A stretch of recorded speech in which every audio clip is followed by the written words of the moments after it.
అందరికీ నమస్కారం అండి. ఓం నమః శివాయ. శ్రీ మాత్రే నమః.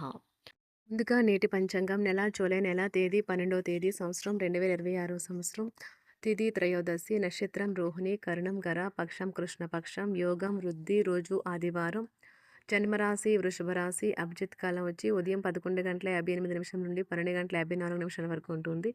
దుర్ముహూర్తం సాయంత్రం 5:31 నుండి 6:26 వరకు ఉంటుంది. రాహుకాలం సాయంత్రం 5:37 నుండి 7:21 వరకు ఉంటుంది. యమగండం మధ్యాహ్నం 12:26 నుండి 2:10 వరకు ఉంటుంది. ఈ రోజు దిశాశూల పడమర అనగా పడమర వైపు ప్రయాణం చేయడం నిషిద్ధం. జూలై నెల 12వ తారీఖు 2026 సంవత్సరం ఆదివారం నాడు మేషరాశి దిన ఫలితాల గురించి తెలుసుకుందామండి.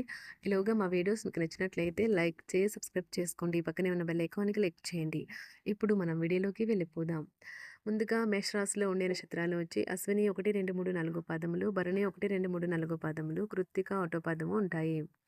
మేషరాశి వారికి ఆదివారం నాడు గోచార రీత్యా జరగబోయే శుభ అశుభ ఫలితాలు ఏంటో ఇప్పుడు మనం చూద్దాం. మేషరాశి వారికి ఆదివారం నాడు మీ సౌమ్య ప్రవర్తన మెప్పు పొందుతుంది. చాలామంది మాటలతోనే పొగుడుతారు. వివాహం అయిన వారు వారి యొక్క సంతానం చదువు కొరకు డబ్బుని వెచ్చించవలసి ఉంటుంది. మీ తల్లిదండ్రులను కూడా విశ్వసించి మీ కొత్త ప్రాజెక్టులు ప్లాన్ల గురించి చెప్పడానికి ఇది మంచి సమయం. ప్రేమలో వేగంగా కాకపోయినా నెమ్మదిగా జ్వలిస్తారు. మీరు మీ యొక్క అత్తమామల నుండి అశుభ వార్తలు వింటారు. ఇది మీకు బాధను కలిగిస్తుంది. దీని ఫలితంగా మీకు ఎక్కువ సమయం ఆలోచించడానికే వినియోగిస్తారు. మీ వైవాహిక జీవితం మీ కుటుంబం వల్ల ఈరోజు ఇబ్బందిలో పడుతుంది. కానీ మీరిద్దరూ అన్ని సమస్యలను తెలివిగా పరిష్కరించుకుంటారు. మీకు బాగా దగ్గరైన వారితో ఈరోజు రాత్రి అంతా ఫోన్లో మాట్లాడతారు. మీ జీవితంలో ఏం జరుగుతుందో వారితో సంభాషిస్తారు. ఈరోజు మీ బాధలన్నీ మీ జీవిత భాగస్వామి సిగ్నల్ మీద దూరం చేసేస్తారు. ఈరోజు మీరు మీ యొక్క పాత స్నేహితుడిని కలుసుకోవడం ద్వారా సమయం ఎంత తొందరగా తిరుగుతుందో గ్రహిస్తారు. అమోఘమైనది. ప్రేమలో నిరాశకు గురై ఉంటారు. కానీ మనసు పారేసుకోవద్దు. కారణం ప్రేమికులు ఊహాలోకాలలో ఎప్పుడూ జీవిస్తారు. వ్యాపారవేత్తలకు వారికి అకస్మాత్తుగా అనుకోని లాభాలు కలగడం, అనుకూలమైన గాలి వీల్చడం వలన ఎంతో మంచి రోజు కాగలదు. కాలం విలువైనది. దాన్ని సద్వినియోగం చేసుకోవటం వల్లే మీరు అనుకున్న ఫలితాలనైతే సంభవిస్తాయి. అయినప్పటికీ జీవితంలో అవశ్యత, కుటుంబంతో సమయాన్ని గడపటం కూడా చాలా ముఖ్యం. ఇది మీరు అర్థం చేసుకోవాలి. మీకు మీ జీవిత భాగస్వామి నిజంగా మీ వైవాహిక జీవితం కోసం కాస్త సమయం అవసరం. వ్యాపారపరంగా ఈరోజు తొందరపాటు నిర్ణయాలైతే చేయకండి. ముఖ్యమైన కార్యక్రమాలను మీరు వాయిదా వేయడం మంచిది. ఆదాయ మార్గాలు కూడా ఈరోజు కొద్దిగానే ఉంటాయి. గృహ వాతావరణం చికాకుగా ఉండటం వల్ల ఉద్యోగస్తులకు అదనపు బాధ్యతలు కూడా కలుగుతాయి. ఒంటరిగా ఉన్నవారు ఈరోజు వారి జీవితాన్ని మార్చే ఒకరిని కలుసుకోవచ్చు. వారు చాలా ఆనందాన్నైతే తెస్తారు. ఈరోజు ప్రయాణం ఊహించబడుతుంది. కొంతకాలంగా పెండింగ్లో ఉన్న ఒక విషయాన్ని పూర్తి చేయడం కొరకు ఈ ప్రయాణం చేయబడుతుంది. కొంతకాలంగా ఉద్యోగం కోరుకునేవారు వారు చేస్తున్న అన్ని ప్రయత్నాలకు ప్రతిఫలం లభించకపోవచ్చు. ఈరోజు ఇంజనీర్లకు చాలా బిజీగా ఉంటుంది. వారికి పనిభారం చాలా ఎక్కువగా ఉంటుంది. అకౌంటెంట్లు తమ ప్రస్తుత ప్రాజెక్టులను ముగించే ముందు నిపుణుల సలహా తీసుకోవాలి. లేకపోతే వారికి సమస్యలైతే ఎదురవుతాయి. ఈరోజు మీ ఆర్థిక విషయాల గురించి ఆందోళన చెందాల్సిన అవసరం లేదు. ఆర్థిక పరంగా అంతా బాగానే ఉంటుంది. మీకు కావాలనుకున్న విధంగా చాలా వరకు నెరవేరడంతో రోజంతా మీకు నవ్వుల్ని మెరిపించి మురిపించే రోజుగా ఉంటుంది. చికాకును, అసౌకర్యాన్ని పెంచే ఆర్థిక సమస్యలు మీ తల్లిదండ్రుల సహాయం అందడంతో ముగింపుకొచ్చేలాగా ఉన్నాయి. స్నేహితులు, బంధువులు మీ నుండి మరింత శ్రద్ధను కోరుకుంటారు. కానీ ఇది మీకు ప్రపంచానికి తలుపులు మూసి మీకు మీరే దర్జాగా గడపవలసిన సమయంగా ఉంటుంది. మీ ప్రేమైన వారి బహుబంధంలో సంతోషాన్ని, సౌకర్యాన్ని, అమితమైన ఆనందాన్ని, ఇంకా అత్యున్నత ప్రేమ ఉన్నట్లు తెలుసుకున్నారుగా. ఇంకా మీ పని హాయిగా విశ్రాంతిగా వెనక సీటుకు చేరుతుంది. పనిపరంగా ఈరోజు చాలా హాయిగా గడిచిపోనున్నది.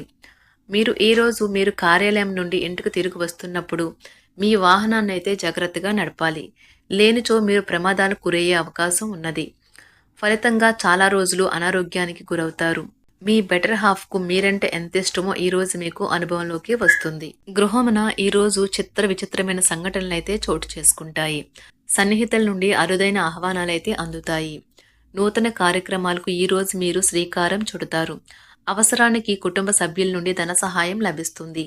వృత్తి వ్యాపారాలలో ఆర్థిక అనుకూలత కలుగుతుంది. ఉద్యోగస్తులకు ఉన్నత పదవులు పొందుతారు. ఈరోజు కుటుంబంతో కలవడం ఈరోజు మీ పెద్దవారికి చాలా ఆనందపరుస్తుంది. వారు పిల్లలు మరియు కుటుంబంలోని ఇతర సభ్యులతో సంభాషించడానికి ఇష్టపడతారు. నిరుద్యోగులైన వారు ఉద్యోగం పొందడానికి తగినంత ప్రయత్నం చేయకపోవడం వలన వారి తల్లిదండ్రులు మరియు కుటుంబ సభ్యులు మందలించవచ్చు. మీకు చట్టపరమైన కేసులు ఏమైనా ఉంటే ఈరోజు కోర్టులో అనవసరంగా ఆలస్యం కావచ్చు. కేసు వాయిదా పడవచ్చు లేదా కోర్టు కొత్త తేదీని ఇవ్వవచ్చు. షేర్ మార్కెట్లో ట్రేడింగ్లో పాల్గొనేవారు ఈరోజు తమ కుటుంబంతో కలిసి ఆస్వాదించడానికి పనికి దూరంగా ఉంటారు. ఈరోజు మీ స్నేహితుని జ్యోతిష్య మార్గదర్శనం ద్వారా మీ ఆరోగ్య పరిస్థితిని చక్కబరుచుకోవడానికి ప్రోత్సాహం లభిస్తుంది. ఈరోజు బుధవారం రాక మిమ్మల్ని అనేక ఆర్థిక సమస్యల నుండి ఉపశమనం కలిగిస్తుంది. మీ కుటుంబంతో కొంత సమస్యలు ఉన్నాయి, కానీ వాటిని మీ మనసుకు పట్టించుకోకండి. అది మీ మానసిక ప్రశాంతతను నాశనం చేస్తుంది. మీ స్నేహితుడు మీతో లేకపోయినా ఉన్నట్లు అనుభూతి చెందుతారు. కళలు, రంగస్థలం సంబంధిత కళాకారులకు వారి కళను ప్రదర్శించడానికి ఎన్నెన్నో కొత్త అవకాశాలైతే వస్తాయి. ఈరోజు మీ సాయంత్ర సమయాన్ని మీ సహ ఉద్యోగుడితో గడుపుతారు. చివర్లో మీరు గడిపిన సమయం అనవసరం, వృధా అయినట్లు భావిస్తారు. ఆఫీసులో అన్ని అంశాలు ఈరోజు మీకు అనుకూలంగా ఉండవచ్చు. ఈరోజు ఉద్యోగమున అధికారులతో చర్చలైతే ఫలిస్తాయి. సోదరుల నుండి ధన సహాయం కూడా ఈరోజు మీకు లభిస్తుంది. సమాజంలో ప్రముఖులతో పరిచయాలు విస్తృతమవుతాయి. మంచి మాట తీరు అందరినీ ఆకట్టుకుంటారు. వృత్తి వ్యాపారంలో మరింత ఉత్సాహంగా పనిచేసి లాభాలనైతే ఈరోజు మీరు అందుకుంటారు. ఈరోజు దైవ సేవ కార్యక్రమాల్లో కూడా పాల్గొంటారు. ఒంటరిగా ఉన్నవారు వారి తల్లిదండ్రులు మరియు కుటుంబ పెద్దలతో సంతోషకరమైన రోజు గడపవచ్చు. తమ ప్రయాణంలో చేరమని అన్వేషకుల బృందం మిమ్మల్ని ఆహ్వానించవచ్చు. దీనితో మీ కల సాకారం అవుతుంది. మీరు ఎల్లప్పుడూ ప్రయాణాలు చేయడం ద్వారా జ్ఞానాన్ని పొందాలని కోరుకుంటారు. వ్యక్తిగత ఆస్తి లావాదేవీలు సజావంగా జరగడంతో రియల్ ఎస్టేట్ వ్యాపారవేత్తలు ఈరోజు విశ్రాంతి తీసుకోవచ్చు. వ్యవస్థాపక స్ఫూర్తి ఉన్న రాజకీయ నాయకులు ఈరోజు ప్రముఖంగా ఎదగవచ్చు. వారు తమ కెరియర్లో ముందుకు సాగగలరు. అలాగే పార్టీలో ఉన్నత స్థానాలను సాధించగలరు. ఆర్థిక వ్యవహారాలలో కఠినమైన నియంత్రణ ఆర్థిక స్థిరత్వాన్ని కాపాడుకోవడానికి మీకు సహాయపడుతుంది. మీ గురించి బాగుంటాయని మీరేమైనా అనుకుంటున్నారు, వాటిని చేయడానికి ఈరోజు అత్యుత్తమైన రోజు. ఇంతకుముందు మీ దగ్గర ఉన్న వాటిని వాడి అప్పుడు ఏవైనా కొనండి. మీరు చేయాలనుకున్న పనిని ఈరోజు మీరు ఎమోషనల్గా సాధించబోతున్నారు. ప్రేమ మీ చుట్టూ ఉన్న గాలిలోనే పూర్తిగా నిండి ఉంటుంది. ఎటు చూసినా చక్కని గులాబీ వర్ణమే కనిపిస్తుంది. ఈరోజు మీరు మర్యాదపూర్వకంగా సహాయపడుతూ ఉంటే మంచి సానుకూలమైన ఫలితాలను మీ భాగస్వాముల నుండి పొందుతారు. ఈరోజు మీ కుటుంబ సభ్యులతో కూర్చొని మీరు జీవితంలోని ముఖ్య విషయాల గురించి చర్చిస్తారు. ఈ మాటలు కుటుంబంలోని కొంతమందిని ఇబ్బంది పెడతాయి, కానీ మీరు ఎటువంటి పరిష్కారాలు పొందలేరు. మీ చుట్టూ ఉన్నవారే మీకు మీ శ్రీమతికి మధ్యన అభిప్రాయ భేదాలను సృష్టించవచ్చును. దానికి అవకాశాలు చాలా హెచ్చుగా ఉన్నాయి. అందుకని ఇతరుల సలహా మేరకు మీరు ప్రవర్తించవద్దు. ఈరోజు మీ సన్నిహితుల నుండి అవసరానికి సహాయ సహకారాలైతే లభిస్తాయి. మేషరాశి వారికి ఆదివారం నాడు ఆరోగ్యం, కుటుంబం, వృత్తి జీవితం చాలా అద్భుతంగా అనుకూలంగా ఉన్నాయండి. సంపద, ప్రేమ వ్యవహారాలు, వివాహ జీవితం అంతగా అనుకూలంగా లేదు. మేషరాశి వారికి ఆదివారం నాడు అదృష్ట సంఖ్య వచ్చి 6. అదృష్ట రంగు వచ్చి నారింజ రంగు. పరిహారం వచ్చి మంచి ఆర్థిక హోదా కోసం ఓం గిరిని సూర్యాయ నమః అనే మంత్రాన్ని సూర్యోదయ సమయంలో చెప్పండి. ధన్యవాదాలండి. మా వీడియోస్ మీకు నచ్చినట్లయితే లైక్ చేసి సబ్స్క్రైబ్ చేసుకోండి. పక్కనే ఉన్న బెల్ ఐకాన్కి క్లిక్ చేయండి.